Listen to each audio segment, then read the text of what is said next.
চলো পুজো পুজো হয়ে যাচ্ছে।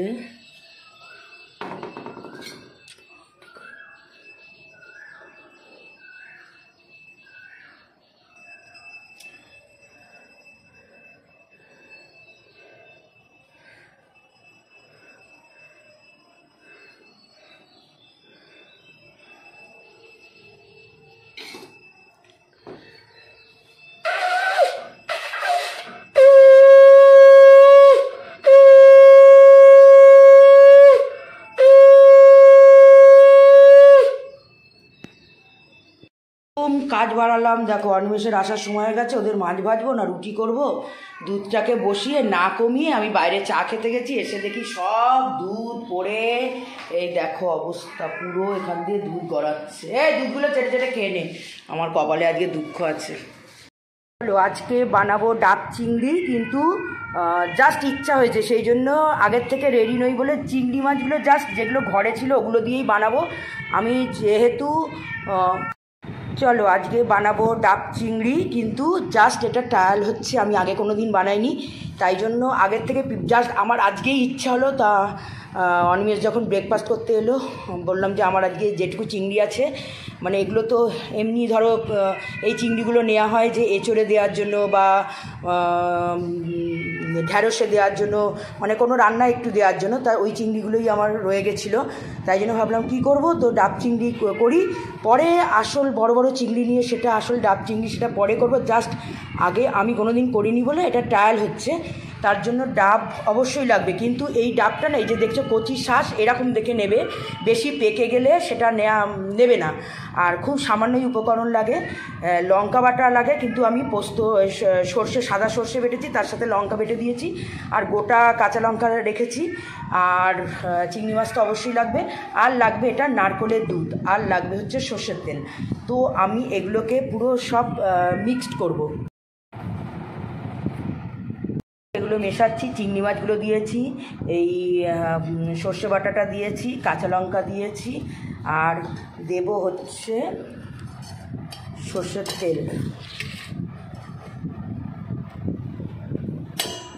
সর্ষের তেলটা একটু প্রায় 2 চামচের মতোই দিলাম, আর দেব হচ্ছে নারকেলের দুধ। এগুলো দিয়ে মিক্সড করব।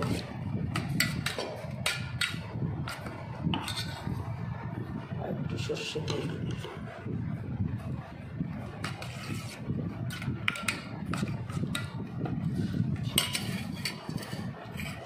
দিয়ে এগুলো ডাবের মধ্যে আস্তে আস্তে ঢেলে দেবো।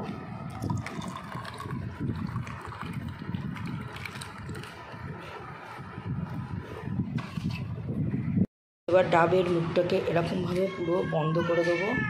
এটাকে আটা দিয়েও করা যায়, কিন্তু আমি যেহেতু প্রেশার কুকারে দেবো বলে অল্প জল দিয়েছি, আর প্রেশার কুকারের সিটিটা খুলে ফেলেছি। তো এটা এবার দিয়ে আধ ঘন্টা একদম সিম আছে, একটু বাড়িয়ে দেবো, যেই গ্যাসটা 2 মিনিট মতো বাড়িয়ে দিয়ে তারপরে পুরো আধ ঘন্টা একদম সিমে দিয়ে রাখবো। দেখো এটা বসিয়ে দিয়েছি, এবার এটাকে একদম সিম করে আধ ঘন্টা রাখবো। আর আমার খুশিদের মাছ এই ভাত বসিয়ে দিয়েছি, আর আমাদের একটা ওই যেহেতু নারকেলের দুধটা একটু বেঁচে গেছে, ওটা দিয়ে কী করবো ভেবেছিলাম মাছ ভাজা করি, তাহলে না একটা ভাপের মতো করে নিই। তো চলো বার করি, লাগিয়ে দিই।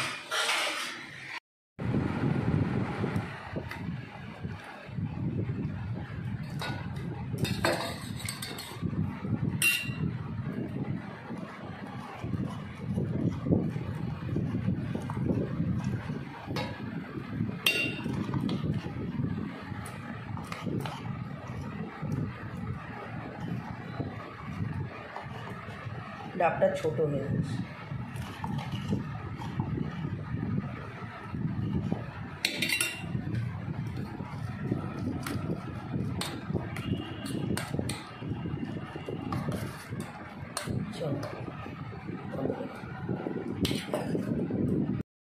একটু শুক্তো রয়ে গেছে, ওটাকে গরম করেছি, বাড়ি থেকে 2টো পাতুরি কালকে দিয়ে দিয়েছিল রাত্রে, তো কালকে যেহেতু রামনবমী গাছে খাইনি, তো আজকে এটাকে গরম করলাম। আমি আজকে রুই মাছের একটু ভাপা করেছি, ভাপা না একটু রুই মাছকে ভেজেই করেছি, তো আর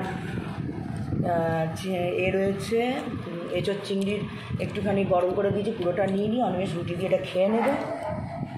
আর এই ডাব চিংড়ি। চলো চলো খাওয়া দাওয়া লাঞ্চ হয়ে গেছে, আবার স্নান টান করে রান্না করে থামি তো আবার স্নান টান করে এবারে এই এখানটা আজ এত গরম তো এসিতেই শুতে হচ্ছে, তো কিছু করার নেই। সীমাকে বললাম, সীমা এখানে সোফায় শুয়ে পড়া, রোদ্রে যেতে হবে না, রোদ পড়লে যেও, না গেলে না যেও। এই যে উনি এখানে যুদ্ধ করছেন, ওনার বাবার সাথে বসে যুদ্ধ করছেন।